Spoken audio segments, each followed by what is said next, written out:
तो दोस्तों, इस्लाम में क्यों करते हैं बहन से निगाह? इस्लाम धर्म का वह सच जिसे जानकर आपके पैरों तले ज़मीन खिसक जाएगी। बस सवाल यह आता है कि आखिर मुसलमान कौन है और इनका असली सच क्या है। दोस्तों, क्यों इस्लाम धर्म में लोगों को जलाया नहीं जाता बल्कि दफनाया जाता है? आखिर क्यों इस्लाम धर्म के लोग मांस खाना पसंद करते हैं? तो दोस्तों, आज के वीडियो में आप सभी को इस्लाम धर्म से जुड़ी हर सवालों के जवाब मिल जाएंगे। तो सबसे पहले हम आपको बता दें कि इस्लाम कोई धर्म नहीं है बल्कि यह एक मजहब है। यहाँ पर मजहब का मतलब दिनचर्या से होता है और अपने कबीले में रहने वाले जनसंख्या को बढ़ाते रहना, और यही चीज़ इस्लाम धर्म को मानने वाले लोग बखूबी करते हैं, जिससे लगातार मुसलमानों की संख्या बढ़ती ही जा रही है। अब सवाल यह आता है कि इस्लाम धर्म में लोगों को जलाने के बजाय दफनाया क्यों जाता है? तो यह बात तो आप सभी भी जानते होंगे कि इस्लाम धर्म की स्थापना करने वाले मोहम्मद साहब अरब के रहने वाले थे और अरब के देशों में सिर्फ और सिर्फ रेगिस्तान ही पाए जाते हैं। यही कारण है कि वहाँ के लोगों को जलाने के बजाय दफनाया जाता है, क्योंकि वहाँ जलाने के लिए लकड़ियाँ नहीं होती और अब उन्होंने इसी चीज़ को अपनी परंपरा बना ली है। और अगर बात करें कि मुसलमान सर पर टोपी क्यों पहनते हैं, तो दोस्तों, अरब के देशों में पड़ने वाली भयानक गर्मी के बारे में आप सभी को तो पता ही होगा, जिसकी वजह से वहाँ के लोगों को तेज धूप में रेगिस्तान में सफ़र करना पड़ता है। और यही कारण है कि वहाँ के लोग अपने सर को ढकने के लिए टोपी पहनते हैं ताकि धूप की गर्मी से वे बीमार ना पड़ें। और यह प्रथा आज भी चली आ रही है। और जो सबसे ज़्यादा अहम सवाल आता है वह यह है कि मुसलमान आपस में भाई बहन से ही शादी क्यों करते हैं?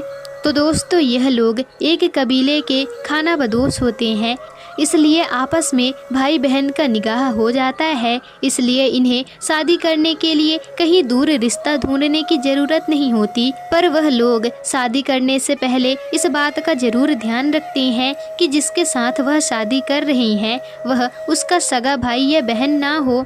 अगर कोई चाचा या मामा वगैरह का लड़का या लड़की है तो उसके साथ यह लोग आराम से शादी करके अपना घर बसा सकते हैं। दोस्तों, खानदान की बात करी जाए तो आप भी यह अच्छे से जानते हैं कि अरब के देशों में रेगिस्तान के अलावा कुछ भी देखने को नहीं मिलता। वहाँ पर खेती बाड़ी भी करना असंभव सा है। इसी वजह से वहाँ के लोग जानवरों को मार करके अपना भोजन बनाते हैं और वही परंपरा आज तक चली आ रही है। पर दोस्तों, अब हालात बदल चुके हैं। लोग गेहूं, आटा, चावल भी खरीद सकते हैं, लेकिन सालों की परंपरा को निभाते हुए वह लोग पुराने समय की तरह ही जानवरों को मारकर खाना पसंद करते हैं। लेकिन वह खाने के लिए जिस जानवर को मारते थे उसे कुर्बानी का नाम दे देते थे, जिसके मुताबिक अगर कोई जानवर की कुर्बानी करी गई तो उस जानवर को अल्लाह के नाम पर मारा गया ताकि जानवर की हत्या का पाप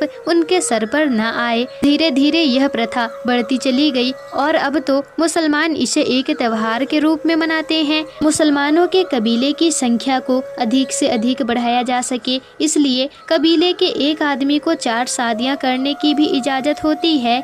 दोस्तों, अगर इन सारी बातों पर गौर किया जाए तो इससे यह चीज़ साफ हो जाती है कि इस्लाम कोई धर्म नहीं है बल्कि एक कबीला है। दोस्तों, हमने आपको इस्लाम से जुड़ी जितनी भी बातें बताई हैं वह सारी सच्चाई है, तभी तो आज इस्लाम धर्म को मानने वाले लोगों की संख्या बढ़ती जा रही है। जिस हिसाब से मुसलमानों की संख्या बढ़ती जा रही है उसे देखते हुए यह कहना गलत नहीं होगा कि आने वाले कुछ ही सालों में दुनिया में सबसे ज़्यादा मुसलमान की आबादी ही देखने को मिलेगी। तो दोस्तों, मुस्लिम धर्म को लेकर हमारी यह जानकारी आपको कैसी लगी हमें कमेंट में ज़रूर बताइएगा। और अगर वीडियो अच्छी लगी हो तो वीडियो को लाइक, शेयर, कमेंट और चैनल को सब्सक्राइब जरूर ही कर दीजिएगा।